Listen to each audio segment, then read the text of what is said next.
आज हम बात करेंगे आर्टिफिशियल इंटेलिजेंस इन एंडोस्कोपी। आपको पता है कि आर्टिफिशियल इंटेलिजेंस हर फील्ड में आ रहा है। हम जाते हैं आजकल एयरपोर्ट्स में तो आर्टिफिशियल इंटेलिजेंस की टेक्नोलॉजी की मदद से डिजी यात्रा ऐप से हमारा फेस ही देख के हमें एंट्री मिल जाती है, कोई डॉक्यूमेंट्स नहीं दिखाने पड़ते। नमस्कार दोस्तों, मेरा नाम डॉक्टर गौरव चावला है। मैं director and head of GI sciences department KMC Kanpur से आपसे बात कर रहा हूँ। तो हमारी एंडोस्कोपी फील्ड में भी आर्टिफिशियल इंटेलिजेंस का रोल दिन पे दिन बढ़ता जा रहा है। अभी देखा गया है कि आर्टिफिशियल इंटेलिजेंस के साथ जो भी एंडोस्कोपी हुई है, जो भी साहित्य में बहुत सारे रिजल्ट्स देखे गए हैं, हर फील्ड में एंडोस्कोपी के नॉर्मल इंटेलिजेंस के साथ साथ आर्टिफिशियल इंटेलिजेंस का रूप जिसके से है उसमें रिजल्ट्स बेटर देखे गए हैं। तो हम पहले बात करते हैं, बड़ी आंत की एक जांच होती है जिसमें सबसे ज़्यादा रोल पाया गया है, कोलोनोस्कोपी कहते हैं। कोलोनोस्कोपी एक दूरबीन से बड़ी आंत की जांच की जाती है जब पेशेंट को ब्लीडिंग आती है लैट्रिन के रास्ते, या लैट्रिन रुक जाती है, मल रुक जाता है, पेट में दर्द होता है, भारीपन होता है, और मेनली ब्लीडिंग जब होती है तब करते हैं। तो कोलोनोस्कोपी जो आर्टिफिशियल इंटेलिजेंस के साथ की गई है उसमें ये देखा गया है कि छोटे छोटे पॉलिप जो आगे जाके कैंसर बन जाते हैं वो नॉर्मल में मिस हो जाते हैं 20 से 25% लोगों में। लेकिन आर्टिफिशियल इंटेलिजेंस के साथ जब वो टेक्नोलॉजी की आती है तो कोई भी यूज़र हो, चाहे वो ट्रेंड यूज़र हो, चाहे वो सीख रहा हो, कर रहा हो, तो उसको वो मशीन दिखा देती है कि हाँ इस एरिया को देखो, इस एरिया को, इस एरिया में पॉलिप है। तो इसीलिए आर्टिफिशियल इंटेलिजेंस का पॉलिप डिटेक्शन में बहुत बड़ा रोल दिन पे दिन आता जा रहा है। यूएस में तो 45 साल के ऊपर स्क्रीनिंग कोलोनोस्कोपी सबसे सभी को रिकमेंडेड है।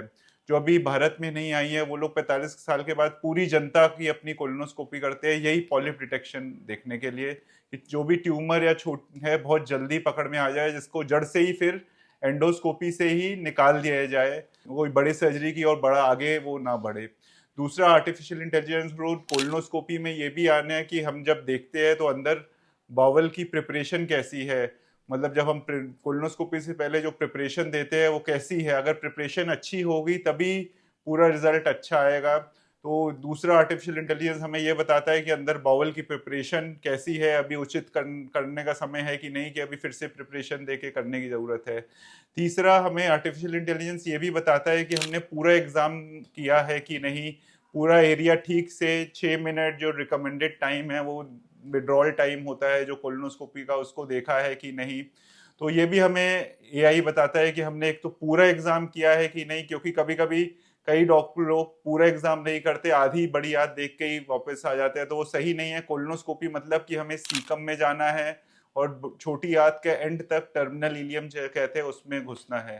तो इसमें बहुत बड़ा रोल एआई का आ गया है कोलोनोस्कोपी के अंदर। दूसरा रोल एआई का एंडोस्कोपी में भी आ रहा है, ऊपर वाली एंडोस्कोपी में, जिसमें तेजाब से होने वाले जो चेंजेस है उसको आसानी से पकड़ लिया जाता है, जो आगे जाके बेरेट्स ईसोफेगस करके बन जाते हैं, जो सिंपल एसिडिटी। बेरेट्स ईसोफेगस के कारण कैंसर बन सकता है, सिकुड़न आ सकती है। तो बेरेट्स ईसोफेगस की पहचान आर्टिफिशियल इंटेलिजेंस में बहुत अच्छी आ जाती है। दूसरा अपने पेट की सिकुड़न होना, पेट छोटी आंत में जो चेंजेस होना जब भी माल अब्जॉर्प्शन होता है, उन सब में भी एआई का बहुत बड़ा रोल आ रहा है।